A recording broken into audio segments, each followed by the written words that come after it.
சின்ன ஊருங்க. ஆனா பாத்தீங்கன்னா டிஜிட்டல் ஸ்கோர் கார்டு, அது கோச், ஒரு பிசியோதெரபிஸ்ட், ஒரு வேர்ல்டு கிளாஸ் ஸ்டேடியம், அந்த ஊருடைய மக்கள் எல்லாம் நடந்திருக்கிறாங்க. அதை போன்று பார்க்கும் பொழுது நமக்கு ஒரு விஷயம் மக்கள் தெளிவா தெரிஞ்சதுங்க.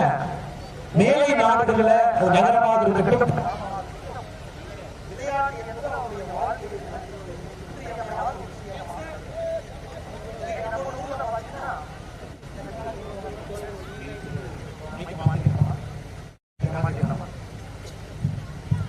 இன்னைக்கு நம்முடைய ஊர்ல பாத்தீங்கன்னா விளையாட்டு போட்டி கிட்டத்தட்ட 50 ஆண்டு காலமாக ஒரு குழந்தைகளுக்கு விளையாட்டு என்பது ஒரு பேக் சீட், ஃப்ரண்ட் சீட் கிடையாது. படிப்பு முக்கியம், நல்ல வேலை முக்கியம், மாசம் மாசம் சம்பளம் வாங்கணும். மற்றபடி விளையாட்டு என்பது ஒரு பள்ளிக்கூடத்துல ஒரு 40 நிமிஷம் பீரியட். அதுல யாராச்சும் ஒரு குழந்தை எக்ஸ்ட்ராடரியா இருந்தாங்கன்னா அந்த குழந்தை தப்பு தவறி ஒரு மாவட்ட அளவில் விளையாடுவாங்க, மாநில அளவில் விளையாடுவாங்க, நம்முடைய தேசிய அளவில்